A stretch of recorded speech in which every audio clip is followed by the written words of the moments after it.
श्रवण के बीच में शतकीय साझेदारी हुई, 113 रनों की साझेदारी हुई और उसके बाद दोनों बल्लेबाज बाबुल जहां 52 रन बनाने जो पारी की शुरुआत की थी, हालांकि उनके भी एक विकेट जो है जल्द गिर गए थे, लेकिन उसके बाद जिस तरह से जो शतकीय साझेदारी हुई दोनों बल्लेबाजों के बीच में, दोनों दूसरे जो बल्लेबाज थे 138 रन बना के आउट हुए। जो आउट होने वाले बल्लेबाज थे उनका विकेट जो कप्तान है आशुतोष अमन को मिला। जो बिहार के जो बल्लेबाज थे बल्लेबाजी करने के लिए आए, बिहार के जो दोनों ओपनर थे श्रवण निग्रोध और चल रही थी वैभव सूर्यवंशी के बारे में कि काफी कम उम्र के खिलाड़ी है, लेकिन जिस तरह से बल्लेबाजी की बात की जाए तो कम उम्र का जो यहाँ पर है असर दिखा। नमस्कार, आप देख रहे हैं नेशन सिटी लाइव, मैं हूँ सुधेंदु रमन। देखिए, आज बिहार बनाम छत्तीसगढ़ तीसरे दिन का जो खेल है वो समाप्त हो चुका है और मैं आज पूरे दिन के जो खेल के विषय में आपको बताना चाहूंगा कि कल जिस तरह से जो छत्तीसगढ़ के बल्लेबाजों ने जो पारी की शुरुआत की थी, हालांकि उनके भी एक विकेट जो है जल्द गिर गए थे, लेकिन उसके बाद जिस तरह से जो शतकीय साझेदारी हुई दोनों बल्लेबाजों के बीच में, दोनों बल्लेबाजों ने दोहरे शतकीय जो है साझेदारी की, दोनों ने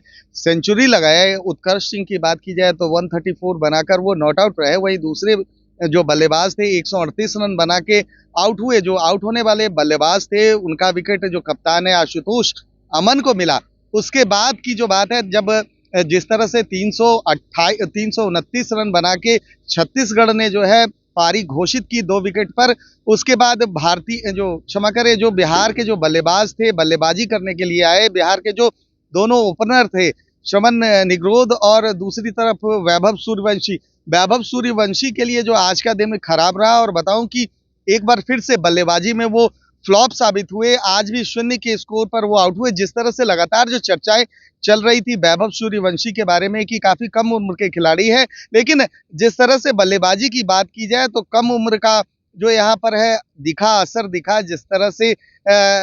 लगातार 6 बॉल खेलने के बाद 7वीं बॉल पे वो आउट हुए, कहीं ना कहीं अब उनके चयन पर जो है एक तरह से प्रश्न चिन्ह खड़ा कर रहा है। आज के दिन की अगर बात की जाए तो आज बिहार ने सदी हुई शुरुआत, उसके बाद हालांकि जो 2 बल्लेबाज थे बाबुल और श्रवण के बीच में शतकीय साझेदारी हुई, 113 रनों की साझेदारी हुई और उसके बाद दोनों बल्लेबाज बाबुल जहां 52 रन बनाकर आउट हुए, वही श्रवण की बात की जाए तो 60 रन बनाकर वो आउट हुए। उसके बाद जो 31 रनों की साझेदारी हुई है आकाश राज और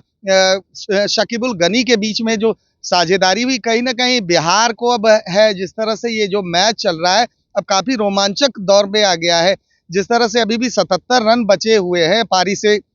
जो पिछली पारी का जो अंतर है उसको समाप्त करने में। वहीं कल सुबह का जो समय होगा, हालांकि पिच के विषय में जो ये बताया जा रहा है कि पिच काफी सपाट विकेट है, जिस तरह से बल्लेबाजी करना वहां आसान है। सिर्फ सुबह का सत्र जो है बिहार के बल्लेबाजों को वहां पर रुकना पड़ेगा, टिकना पड़ेगा और संभल कर सुबह के सत्र में बल्लेबाजी करनी होगी, क्योंकि जो कि ओस जो होता है उससे जो ड्यू फैक्टर है उससे बॉल है थोड़ी बहुत स्विंग कर सकती है। लेकिन जिस तरह से जो बल्लेबाजी की आलोचना हो रही थी बिहार के बल्लेबाजों की, कहीं ना कहीं इस पारी में थोड़ा सा असर दिखा है, थोड़ी सी अच्छी बल्लेबाजी हुई है। हालांकि कोई बहुत बड़ा स्कोर किसी भी बल्लेबाज ने अपने खाते में और ना ही टीम के खाते में जोड़े हैं, लेकिन जो बल्लेबाजी अभी 2 जो प्रमुख बल्लेबाज है शकीबुल और आकाश राज, मैं बताऊं कि आकाश राज पिछले जो एलीट पैनल में उन्होंने 1200 रन से ज्यादा रन बनाए थे। वहीं शकीबुल की बात की जाए तो डेब्यूटेंट में उन्होंने जो है 300 प्लस स्कोर किया था। वहीं आज के मैच की बात की जाए छत्तीसगढ़ बनाम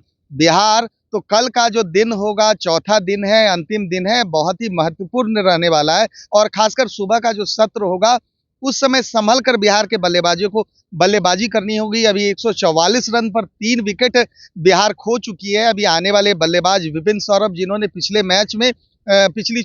पारी में 49 रन 46 बॉल में ताबड़तोड़ 49 रन बनाए थे, अब उनसे भी आस होगी कि कल कुछ वो आकर्षक पारी खेले, क्योंकि जिस तरह से अभी 77 रनों का जो अंतर है, पहले वो 77 रन बनाने पड़ेंगे और उसके बाद जब गेंदबाजी करने के लिए बिहार की टीम उतरती है तो एक सम्मानजनक स्कोर चाहेगी, क्योंकि छत्तीसगढ़ ने जिस तरह से पहली पारी में जो रन बनाए हैं 229 रन का क्षमा कर 329 रन जो बना के 2 विकेट पर पारी घोषित की थी, कहीं ना कहीं जो मनोवैज्ञानिक दबाव होगा बिहार के ऊपर और उस दबाव से निकलकर बिहार के खिलाड़ियों को कल अच्छा प्रदर्शन करना होगा, बड़े स्कोर है बनाने पड़ेंगे। साथ ही साथ जो छत्तीसगढ़ की चुनौती है उसका सामना डट कर करना पड़ेगा। फिलहाल कल भी हम आपके समझ समक्ष हैं उपस्थित होंगे और इस मैच का अपडेट आपको देते रहेंगे। धन्यवाद।